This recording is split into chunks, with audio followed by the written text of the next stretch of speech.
Hello friends, welcome to health and wealth bank channel. आज मैं इस वीडियो में NOC, no objection certificate, no dues certificate क्या होता है, इसको कैसे लेते हैं बैंक से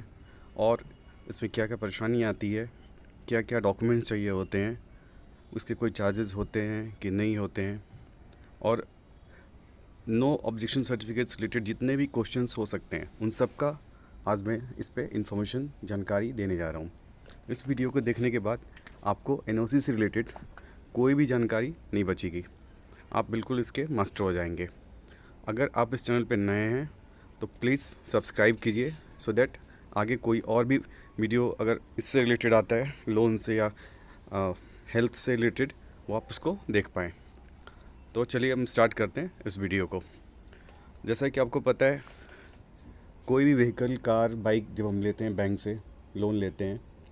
तो उसकी आरसी पे हाइपोथिकेशन चढ़ा होता है। इसलिए जब भी लोन ख़त्म हो जाता है, जब लोन क्लोज हो जाता है, लोन मैच्योर हो जाता है, तो बैंक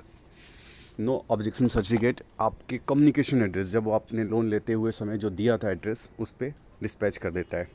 और उस एनओसी को लेकर के आप कंसर्न आरटीओ में जाते हैं और वहाँ की फॉर्मेलिटीज़ करने के बाद आपके आरसी से हाइपोथिकेशन रिमूव कर दिया जाता है। नो ऑब्जेक्शन सर्टिफिकेट लेने के लिए मैं यहाँ पे इसमें दो पार्ट में बताऊँगा।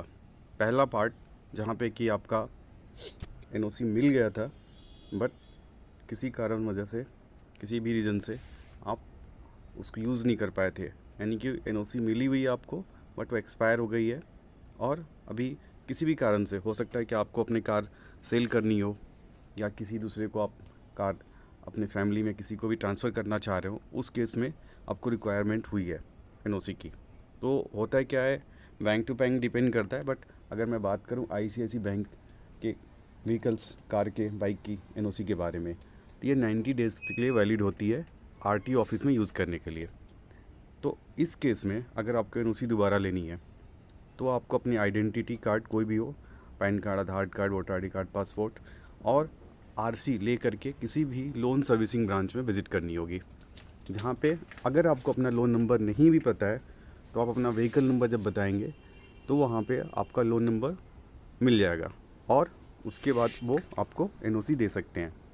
अगर मैं बात करूँ आईसीआईसी बैंक की, और अगर आपका 4 व्हीलर है तो उस केस में आपको 590 रुपीज़ डिपॉजिट करने होते हैं और आपको देन एंड देयर वहीं हाथों हाथ एनओसी मिल जाती है। और बाइक है तो उस केस में 236 रुपीज़ डिपॉजिट करने होते हैं और आपको हाथ ही हाथ एनओसी मिल जाएगी। अब इस एनओसी को ले जा करके आप अपना काम करा सकते हैं। एक और केस हो सकता है कि आपने एनओसी यूज़ नहीं की हो और आपका काफ़ी टाइम बीत गया हो, मीन्स 8 साल 10 साल। उस केस में क्या होता है, कई बार बैंक में एनओसी तुरंत मिलती नहीं है क्योंकि डेटा पर्ज हो जाता है। उस केस में भी घबराने की बात नहीं है। बैंक में अगर अपनी आरसी आप देंगे तो बैंक अपने साइड से सभी रिक्वेस्ट जनरेट करके आपकी एनओसी, उसमें थोड़ा टाइम लगता है लेकिन एनओसी मिल जाती है। अब मैं बात करता हूँ दूसरे सिनेरियो की, दूसरे केस की, जिसमें हमारा लोन क्लोज़ नहीं हुआ है, लोन रनिंग है, बट हमने किसी से हो सकता है हम अपने अपग्रेड कर रहे हों, शोरूम में गए हो नई कार लेने के लिए और वहाँ पे हम एक्सचेंज कर रहे हैं, या किसी यूज्ड कार जो लोग लेते हैं लाइक कार 24, वहाँ पे हम सेल करना चाह रहे हैं। तो उस केस में क्या होता है कि वो कहते हैं कि आप बैंक से एनओसी ला के हमें दीजिए, तभी वो फुल पेमेंट करेंगे, अदरवाइज़ कुछ अमाउंट वो होल्ड कर लेते हैं। तो इस केस में आपको ब्रांच में विज़िट करनी होती है और आपको जा कर के वहाँ पे फोरक्लोजर का स्टेटमेंट जनरेट कराना होता है कि आपके कार पे, लोन पे कितना अमाउंट बन रहा है क्लोज़र के लिए। वो अमाउंट आप पेमेंट करते हैं और जब लोन क्लोज़ हो जाता है तो उसके बाद आपको एनओसी आपके कम्युनिकेशन एड्रेस पे भेज दी जाती है। कई बार ऐसा होता है कि हमें जल्दी होती है किसी भी कारण वजह से, किसी भी रीज़न से, तो उस केस में आप ये कर सकते हैं कि अगर आपकी कार का जो भी फोरक्लोजर अमाउंट आ रहा है आपने पेमेंट कर दिया है, तो नॉर्मली होता है कि पहले लोन क्लोज़ होता है, फिर बैक एंड टीम आपकी एनओसी आपके कम्युनिकेशन एड्रेस से सेंड करती है, तो उसमें थोड़ा टाइम लगता है। बट अगर आप चाहें तो पेमेंट करके एनओसी का जो चार्जेस होता है आप ब्रांच में पेमेंट करके और एनओसी लोन क्लोज़ होने के बाद आप ब्रांच से ही रिसीव कर सकते हैं और अपना काम करा सकते हैं। वो केस जो मैंने बताया ये वो केस थे जिसमें कि सब कुछ नॉर्मल था, बट इन प्रैक्टिकल जो होता है, जो कि मैं खुद एक्सपीरियंस किया हूँ और मैं वो आपको बताने जा रहा हूँ कि और क्या क्या चीज़ें एनओसी लेने के टाइम हो सकती हैं। अगर आपने कार लोन लिया है और कार लोन मैच्योर हो गया था या कार लोन क्लोज़ हो गया है, लेकिन साथ ही आपने उसके ऊपर टॉपअप ले रखा है, तो उस केस में आपको एनओसी नहीं मिलेगी। पहले आपको जो टॉपअप लोन आपने उस कार लोन या जो भी व्हीकल लोन पे आपने ले रखा है, जब तक उसको आप क्लोज़ नहीं करते हैं तब तक आपको एनओसी नहीं मिल पाएगी, क्योंकि आपके कार की एनओसी ब्लॉक होती है। जब आप अपना टॉपअप लोन क्लोज़ कर देंगे तब जा कर के अनब्लॉक होगी एनओसी कार लोन की और तब आपको मिल पाएगी। कई बार ऐसा होता है कि आप बैंक जाते हैं और एनओसी ले लेते हैं, या हम ये मानते हैं कि आपका लोन मैच्योर हो गया था और प्रॉपर एनओसी आपके कम्युनिकेशन एड्रेस पे आ गए थे और आपने नोटिस नहीं किया, आपने एनओसी रख ली। जब आपने कार को सेल किया या किसी को ट्रांसफ़र करने का प्लान किया और उस एनओसी को लेकर के जब आरटीओ ऑफिस आप गए हाइपोथिकेशन रिमूव करने के लिए, उस टाइम आपको पता चलता है कि जो आपकी कार की एनओसी है उस पे आपका कार का या बाइक का जो नंबर है, आरसी नंबर, वो तो गलत है। उस केस में अब आप क्या करेंगे, क्योंकि वो आपकी जो एनओसी है वो वैलिड नहीं है। उस एनओसी से आप अपना काम आरटीओ ऑफिस में नहीं करा सकते हैं।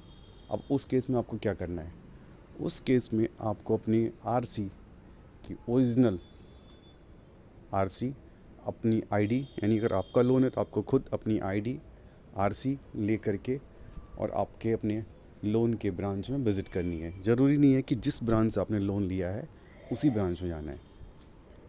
अगर आपने सपोज़ आईसीआईसी बैंक के थ्रू लोन लिया था कार का, तो आप आईसीआईसी बैंक के लोन की सर्विसिंग की किसी भी ब्रांच में विज़िट कर सकते हैं। वो वेरीफाई करेंगे आपकी आरसी और वो सर्विस रिक्वेस्ट जनरेट करेंगे इसके रिगार्डिंग कि आपका करेक्ट आरसी नंबर, व्हीकल का नंबर लोन में अपडेट हो जाएगा और उसके बाद से आपको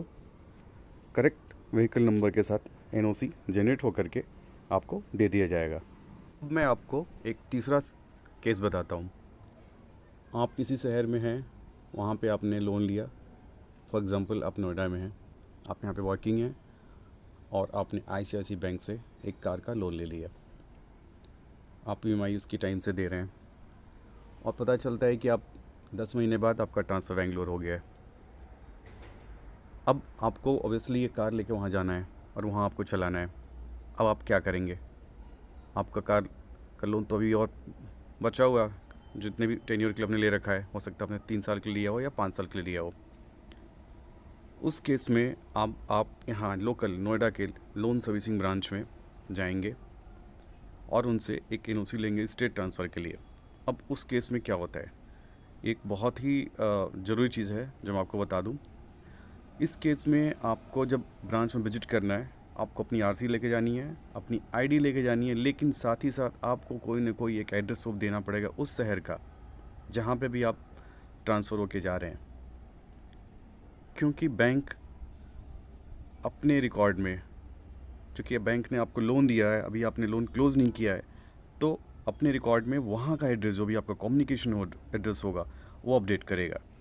अब कई बार क्या होता है, आप तुरंत आपका ट्रांसफ़र हो गया और वहाँ का कोई भी एड्रेस प्रूफ लाइक आधार कार्ड, पासपोर्ट तुरंत देना पॉसिबल नहीं होता है।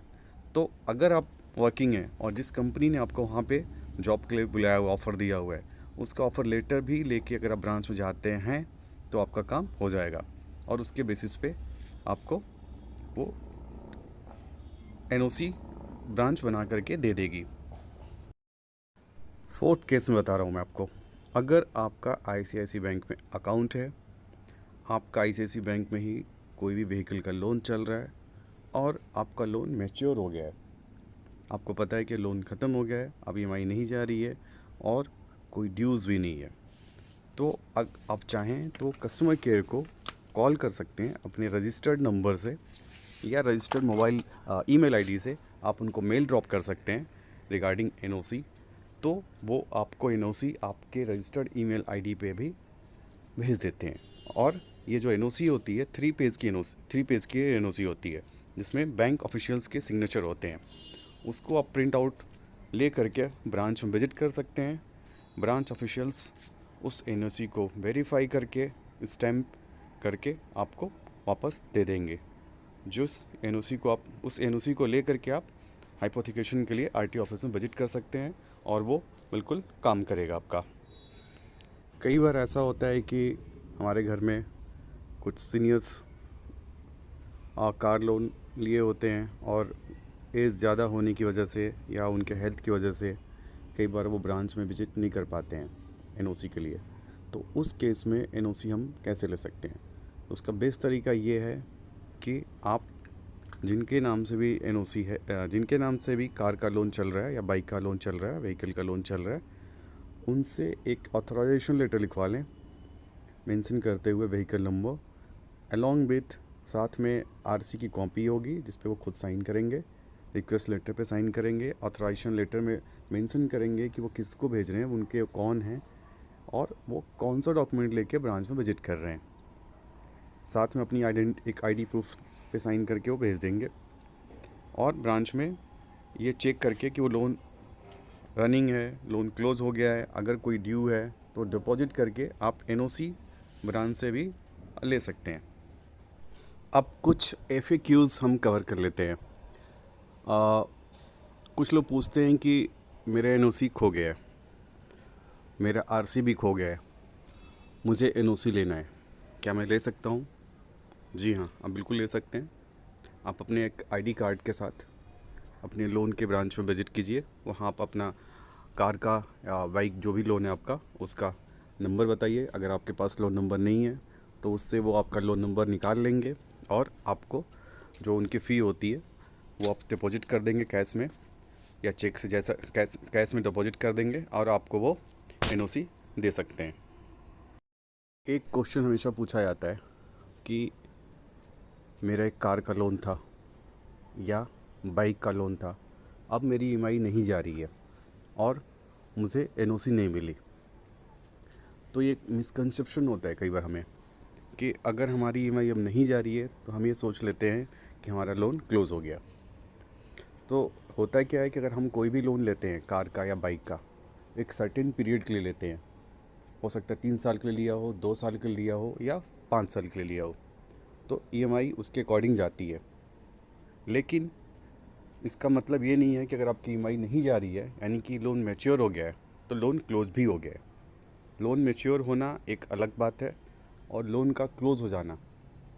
क्लोज़ जब होता है जब आपने बैंक का जितना भी अमाउंट देना है, कोई भी ड्यूज़ प्लस जो उसकी ईएमआई है, पूरा का पूरा पेमेंट हो गया, तब जा कर के लोन क्लोज़ होता है।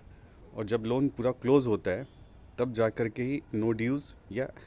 नो ऑब्जेक्शन सर्टिफिकेट एनओसी मिलती है।